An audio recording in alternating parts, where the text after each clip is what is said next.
సార్వత్రిక ఎన్నికల ఫలితాలు జూన్ 4వ తేదీన విడుదల కాబోతున్నటువంటి నేపథ్యంలో ఆంధ్రప్రదేశ్లో అధికారం మాదంటే మాదంటూ అన్ని పార్టీలు కూడా జబ్బలు చచ్చుకుంటున్నటువంటి నేపథ్యంలో ఆంధ్రప్రదేశ్లో విజయం సాధించబోయేది ఆ పార్టీయే అంటూ ప్రముఖ సెఫాలజిస్ట్ సంజయ్ కుమార్ జోస్యం చెప్పినటువంటి నేపథ్యంలో అసలు ఆంధ్రప్రదేశ్లో ఇప్పుడు పరిస్థితి ప్రకారంగా ఏ పార్టీకి ఎన్ని స్థానాలు రాబోతున్నాయి, ఏ పార్టీ మళ్ళీ అధికారంలోకి వచ్చే అవకాశం ఉంది అనే అంశానికి సంబంధించి మనతో మాట్లాడేందుకు ప్రముఖ రాజకీయ విశ్లేషకులు కిలారు నాగార్జున గారు మనతో ఉన్నారు. సార్తో మాట్లాడదాం. సార్ నమస్తే. సార్ నమస్తే. సార్, ఆంధ్రప్రదేశ్లో పోలింగ్ అయితే పూర్తయింది. గతంతో పోలిస్తే పోలింగ్ పర్సంటేజ్ కూడా పెరిగింది. ఈ పోలింగ్ పర్సంటేజ్ మాకు అనుకూలంగా ఉంది అంటూ వైసీపీ వాళ్ళు లేదు అది ప్రభుత్వానికి వ్యతిరేకంగా ఉంది అంటూ టీడీపీ కూటమి వారు చెప్తున్నటువంటి నేపథ్యంలో జూన్ 4వ తేదీన ఎన్నికల ఫలితాలు విడుదల కాబోతున్నాయి. అయితే వైసీపీ వాళ్ళేమో అధికారం మాది అంటూ వాళ్ళు డంకా బజాయిస్తూ ఉన్నారు. ఇటు టీడీపీ కూటమి కూడా లేదు మేమే 140 స్థానాలతో అధికారాన్ని రాబోతున్నాం అంటూ వాళ్ళు చెప్తూ ఉన్నారు. ప్రముఖ సెఫాలజిస్ట్ సంజయ్ కుమార్ ఏమో టీడీపీ కూటమే అధికారంలోకి రాబోతోంది, హోరాహోరీగా అయితే లేదు పరిస్థితులు అంటూ ఆయన జోస్యం చెప్పారు. ఏంటి సార్ ఆయన చెప్పినటువంటి జోస్యం గురించి మీ అనాలిసిస్ ఏంటి అంటే ఏం చెప్తారు? యాక్చువల్గా కౌంటింగ్ రోజు లాస్ట్ రౌండ్ అయ్యే వరకు కూడా ఓడిపోతున్నామని ముందే తెలిసిన ప్రతి పార్టీ మేమే గెలుస్తున్నాం అని చెప్పేసి అంటాం అనేటువంటిది సహజంగా జరిగేటువంటి. ఎందుకంటే కాడి ముందే బారేస్తే కనీసం రేపొద్దున పోలింగ్కి ఏజెంట్లు కూడా కౌంటింగ్కి ఏజెంట్లు కూడా దొరకని పరిస్థితి వస్తుంది. అందుకని ప్రతి పార్టీ మేమే గెలుస్తాం అనేటువంటిది క్లెయిమ్ చేసుకుంటూ ఉంటాం. కాకపోతే ఏంటంటే చాలా సర్వేలు ఇప్పుడు ముందు ప్రీపోల్ సర్వేస్ చాలా వచ్చినాయి, రోజుకు 1-2 వచ్చినాయి. మెజారిటీ ఆఫ్ ద సర్వేస్ ప్రజల మూడ్ ఎట్లా ఉందనేటువంటిది పసిగట్టడంలో చాలా వరకు సక్సెస్ అయినాయి అని నేను అనుకుంటున్నాను. ఎందుకంటే ఇందాక మీరు అన్నట్టుగా 82% దగ్గర పోలింగ్ జరిగింది. 79.66 లాస్ట్ టైం జరిగితేనే అదే చాలా గొప్ప అనుకున్నాం 2019లో. దాన్ని మించి ఇంకొక 2% జరగటువంటి ఏంటంటే ప్రజలు ఏదో చెప్పాలనేటువంటి బలంగా ఒక ప్రయత్నం అయితే చేశారు.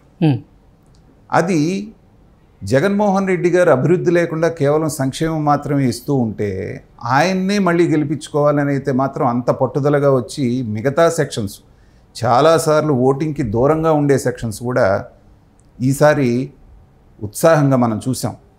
బయట నుంచి విదేశాల నుంచి మిగతా రాష్ట్రాల నుంచి కూడా తండోపతండాలుగా వెళ్ళి ఓట్లు వేశారు. దాంట్లో వాళ్ళ ఆర్గ్యుమెంట్ ఏంటి, జగన్మోహన్ రెడ్డి గారి సంక్షేమం చూసి వచ్చి ఓట్లు వేయడానికి వచ్చారని వాళ్ళు క్లెయిమ్ చేసుకుంటున్నారు. కానీ ఈ బయట దేశాల నుంచి బయట రాష్ట్రాల నుంచి వచ్చినటువంటి లక్షలాది మంది ఎవరికి కూడా వీళ్ళు పథకాలు జగన్మోహన్ రెడ్డి పథకాలు తీసుకునేవాళ్ళు కాదు. వీళ్ళు ఒక 2-3% ఎవరన్నా ఉన్నా కానీ మిగతా వాళ్ళందరూ కూడా ఏంటంటే నా అబ్జర్వేషన్ ప్రకారంగా రాష్ట్రం నాశనం అయిపోతుంది. కొత్త ప్రభుత్వం వచ్చేటప్పటికి 2.5-3 లక్షల కోట్లు మాత్రం ఉన్నటువంటి అప్పు ఇవాళ 10 లక్షలు 11 లక్షల కోట్లకు వెళ్ళింది. రాజధాని లేని రాష్ట్రం అయింది. విడిపోయి 10 సంవత్సరాలు అయిన తర్వాత మీ రాజధాని ఏదంటే చెప్పుకోలేనటువంటి పరిస్థితుల్లో ఉన్నాం. పోలవరం 72% శరవేగంగా పూర్తయి ఇవాళ మూలన పడిపోయింది. చదువుకున్న పిల్లలకి ఉద్యోగాలు లేవు, రైతులకి సరైనటువంటి ఇవి లేవు. అలాగే పని చేసుకునే భవన నిర్మాణ కార్మికులు అసంఘటిత రంగంలో ఉన్నటువంటి వాళ్ళకి రోజువారీ ఉపాధి లేదు, రోడ్లు లేవు, పరిశ్రమలు రావటం లేదు, చట్టబద్ధ పాలన లేదు, మాట్లాడేటువంటి హక్కు లేదు, భావ ప్రకటన స్వేచ్ఛ లేదు. ఇవన్నీ గమనిస్తున్నటువంటి పౌర సమాజం ఏదైతే ఉందో వాళ్ళు ఓటింగ్కి దూరంగా ఉండేటువంటి సెక్షన్స్ కూడా ఒకరోజు పోలింగ్కి సెలవు వస్తే మనం పిక్నిక్ వెళ్దాం అనుకునేటువంటి వాళ్ళు కూడా ఈసారి రాష్ట్రంలో మార్పు తీసుకురావాలి అనేటువంటి ధ్యేయంతో వాళ్ళు వచ్చి పనిచేయటం అనేటువంటిది మనం చూసాం. దాన్ని బట్టే ఈ సెఫాలజిస్ట్ ఎవరైనా చూసి చెప్పింది దాన్ని బట్టే చెప్తున్నారు. ఒకటి. రెండవది, ఒక 3 రోజుల క్రితం నేను లోక్సత్తా అధినేత జయప్రకాష్ నారాయణ గారిని ఇంటర్వ్యూ చేయడం జరిగింది. దాదాపు 1 గంట సేపు నేను వివరంగా ఆయనతో మాట్లాడినప్పుడు ఎక్కడ నేను మాట్లాడలేదు నాగార్జున గారు, ఫస్ట్ టైం చెప్తున్నాను, రివీల్ చేస్తున్నాను. దేశం ఆర్థికంగా అభివృద్ధి చెందుతుంది. అభివృద్ధి ఫలాలు అనేవి మాత్రం కొద్ది మంది చేతిలోకే వెళ్తున్నాయి కానీ కింది స్థాయి దాకా ఉన్నటువంటి సాధారణ పౌరుడికి అవి చేరటం లేదు. అవి చేరకుండా వాళ్ళందరూ కూడా ఫ్రీబీస్ కోసమే, ఉచిత పథకాల కోసమే ఎదురు చూస్తూ ఉంటే డౌన్ ద లైన్ ఒక 10-15 సంవత్సరాల తర్వాత రాజకీయ సంక్షోభం అనేటువంటిది ఈ దేశంలో రాబోతుంది. ఎందుకంటే నిర్ణయాధికారం అనేటువంటిది ఎవరు అధికారంలో ఉండాలనేటువంటి ఇది నిర్ణయాధికారం అనుకోకుండానే ఈ ఫ్రీబీస్ వాళ్ళ చేతిలోకి వెళ్ళిపోతుంది. వాళ్ళు ఎవరికి ఓటేస్తే వాళ్ళు మాత్రమే అధికారంలోకి వస్తారు. వచ్చిన తర్వాత వాళ్ళు ఏం చేయాలి? జగన్మోహన్ రెడ్డి లాగానే అప్పులు చేయాలి, పంచిపెట్టాలి, అప్పులు చేయాలి, పంచిపెట్టాలి. ఇది ప్రమాదకరమైనటువంటి ఫార్ములా. కాబట్టి సీనియర్ రాజకీయ నాయకులందరూ పార్టీలకు అతీతంగా వాళ్ళు పూనుకొని దీనికి ఎక్కడో ఒక చోట చెక్ పెట్టాలి అనేటువంటిది ఆయన ఎక్స్ప్రెస్ చేయడం జరిగింది. అది 100% నిజం. ఓకే, ఆ పరిస్థితి మన ఆంధ్రప్రదేశ్లో కనిపిస్తోంది. ఈసారి జగన్మోహన్ రెడ్డి గారు వైఎస్ఆర్సీపీ కనుక అధికారంలోకి వస్తే ఫ్రీబీస్ మాత్రమే రాజకీయంలో అధికారంలోకి తీసుకురాగలవనేటువంటిది ప్రతి రాజకీయ నాయకుడు భారతదేశంలో ఉన్న అందరూ నమ్ముతారు. ఎందుకంటే కర్ణాటక ఎలక్షన్స్ చూసాం, ఫ్రీబీస్ పనిచేసినాయి. తెలంగాణలో చూసాం, ఉచిత బస్సు ప్రయాణం దగ్గర నుంచి అన్నీ పనిచేసినాయి. అదే వచ్చి ఇప్పుడు కనుక మళ్ళీ జగన్మోహన్ రెడ్డి గారు ఇచ్చినట్టు ఫ్రీబీసే కనుక పనిచేస్తే మరి చంద్రబాబు నాయుడు కూడా ఇస్తానంటున్నాడు, ఫ్రీబీస్ అనొచ్చు. కానీ దాంతోపాటు అభివృద్ధి కూడా చేస్తానంటున్నాడే. ఇది ఇస్తూనే అప్పు తెచ్చినా కూడా కన్స్ట్రక్టివ్ ఇన్ఫ్రాస్ట్రక్చర్ డెవలప్మెంట్కి, ఉపాధికి ప్రొవైడ్ చేయడానికి ఉపయోగించారనుకోండి అప్పు సద్వినియోగం అయినట్టు. అలా కాకుండా పంచిపెట్టడానికే మీరు డబ్బులు తీసుకొచ్చి పంచుతూ ఉంటే ప్రొడక్టివిటీ కాదు కదా అది, ఉచితాలు పంచడం అనేటువంటిది.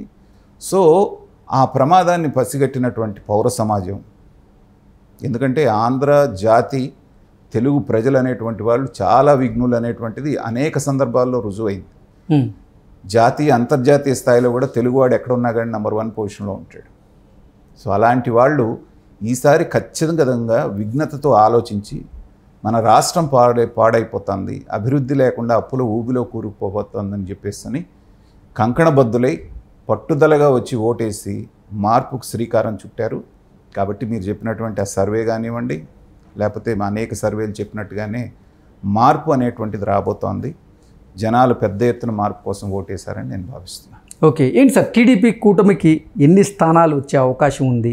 అంటే కొన్ని సర్వేలేమో 110 నుంచి 120 స్థానాలు రాబోతున్నాయి, టీడీపీ అధికారాన్ని కైవసం చేసుకోబోతుంది అంటూ చెప్తున్నటువంటి నేపథ్యంలో మరికొన్ని సర్వేలేమో వైఎస్ఆర్సీపీకే 105 నుంచి 110 స్థానాలు రాబోతున్నాయని చెప్తూ ఉన్నాయి. కొన్నేమో హోరాహోరీగా ఉండబోతుంది, ఏది గెలిచినా 5 నుంచి 10 స్థానాల మధ్యలో గెలిచే అవకాశం ఉందని కొంతమంది చెప్తూ ఉన్నారు.